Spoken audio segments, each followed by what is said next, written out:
Hello everyone, I welcome you on my YouTube channel Agroholic. So in today's video we are going to discuss about some important MCQs on renewable energy sources topic which are important from point of view of NCAR PGCET 2021. So if you are new on this channel, please subscribe to my channel Agroholic and show your support. So in today's video we are going to cover the topic which is first is biomass, then second gasification, then densification technology, then biogas technology, then solar applications, and next is solar photovoltaic technology. We will discuss on MCQs on wind energy, then hydroelectric power, and the next topics will be coming soon in the next video. So please watch the video till end and don't forget to like, comment, share and subscribe to my YouTube channel. So let's start with the first topic, that is energy from biomass. So let me apologize first for the scary handwriting. So the first MCQ is the chemical composition of biomass varies among species and its nature, but a plant consists of about 25% lignin and 75% of carbohydrates or sugars. So what is lignin? Lignin is the key binding agent which is present in almost every plant. The second is pyrolysis is a basic thermochemical process for converting solid biomass to a more useful liquid fuel. So basically pyrolysis is a process in which solid biomass is converted into liquid fuel. So the third MCQ is charcoal production is a form of pyrolysis with limited available oxygen. So limited word is important here. So the next one is dash dash is the best known feedstock for ethanol production. So we know that sugarcane is the best known feedstock for ethanol production. Then next MCQ is pyrolysis process is mainly for production of solid fuel char, then liquid fuel tar and gaseous fuel, that is hydrocarbonic gases. And the next is the digestion of organic matter in absence of air is known as anaerobic digestion. And next one is biogas having chief constituent as we all know, methane and carbon dioxide, and their percentage is 55% of methane and around 35 to 45% of carbon dioxide. So the next topic is gasification. So the first MCQ is carbonization is a heating of biomass or wood in absence of air. So carbonization and anaerobic digestion are both different processes. In anaerobic digestion, the biodegradable material are digested in absence of air, and carbonization is heating of biomass or wood in absence of air. Then the next MCQ is the transformation of wood to charcoal is practically complete at it is practically completed at 400 to 500 degrees Celsius. Then no wood will carbonize until it is practically bone dry. Then gasifiers are classified according to the air introduction in the fuel column, that is updraft, downdraft, crossdraft. Then the next MCQ is the gasification process is carried out in 4 different stages, and these stages are drying, pyrolysis, then oxidation and reduction. Then the actual combustion of char, pyrolyzed gases and tars takes place in the oxidation zone only. So the moisture content below 15% by weight is desirable for trouble-free and economic operation of a gasifier. Then gasifier converts solid fuel into gaseous fuel. Then the combustible mixture of a producer gas contains hydrogen and carbon monoxide. So the downdraft gasifier is found the most suitable for engine application. Then the air ratio required for gasification is 2.38 kg of wood per kg of air.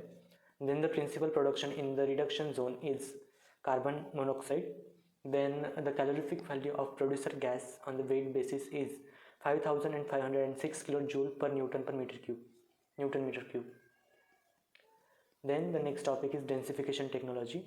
So what is densification technology? Densification technology refers to briquetting technology. So in this, the biomass is compressed at higher pressure and the volumetric efficiency of the biomass gets increased. So let's start. The density of briquettes normally varies between 1200 to 1400 kg per meter cube for high pressure process. Then in densification, the volumetric efficiency can be increased. Then the lignin is the key binding agent in high pressure briquetting, and in dash dash the pressure is applied continuously by pressing the material through a screw with diminishing volume. So the answer is screw extruders. In screw extruders, the pressure is applied continuously by passing the material through a screw with diminishing volume. Then the next topic is the biogas technology. The pH range suitable for biogas production is 6.6 to 7.5. Then in case of Catadum, the CN ratio, that is carbon to nitrogen ratio, is usually around 25:1. Then dash dash is the number of days the feed material is required to remain in the digester to begin the production of biogas. So the answer is HRT. And what is HRT? HRT is hydraulic retention time. Then the optimum level of total solid for a cattle dung slurry in the range of 8 to 10%. Then the calorific value of biogas is 4713 kilocalorie per meter cube. Then Janta and Deenbandhu models are of fixed dome type biogas plants. Then the gas is available at constant pressure in KVIC type of biogas plant.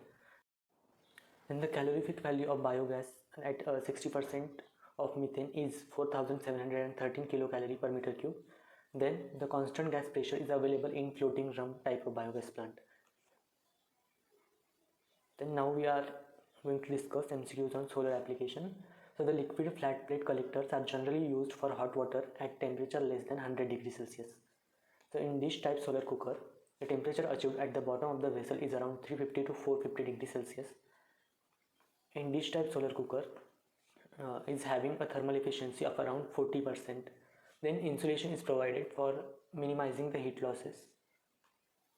Then solar water distillation, the water is evaporated because of partial pressure difference. Then a 100 liter of solar water heater can save about 2000 units of electricity annually. Then the required collector area for 50 liter of hot water demand at 50 degrees Celsius is about 1 meter square. Then the capacity of solar water heating system can be boosted by increasing the collector area.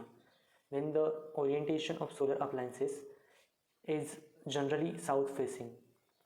Next is energy required for distilling 1 liter of brackish water is 2260 kilojoule. Now we will discuss MCQs on SPV technology, that is solar photovoltaic technology. The solar photovoltaic technology is the direct conversion of sunlight into electricity, and the electricity is in the form of direct current. Then solar cells are semiconductor devices that convert sunlight into direct current electricity. Then a typical silicon PV cell produces about 0.5 to 0.6 volt DC under open circuit or no load conditions. Now wind energy. So wind is the result of uneven heating of Earth planet. Then the power in the wind is proportional to the cube of its velocity. Then in horizontal axis wind machine, the rotor weight is less. The horizontal axis wind machine. Then wind speed of 5 to 6 km per hour is suitable to run a wind pump. Then the average capital cost of a wind farm project works out to rupees 3.5 to 4 crores per megawatt. Now we will discuss about the hydroelectric power. The water collected at the elevation contains potential energy which through downward movement of water is converted into kinetic energy. The efficiency of hydroelectric power plant depends on effectiveness of water turbines. The Pelton wheel is used where a small flow of water is available, and the Francis turbine is used where a large flow of water and high head of water is available or involved. So that's it for guys. Thank you so much for watching the video till end, and keep your support. If you are new to the channel, please like, share, comment and subscribe to my channel Agroholic. So thank you.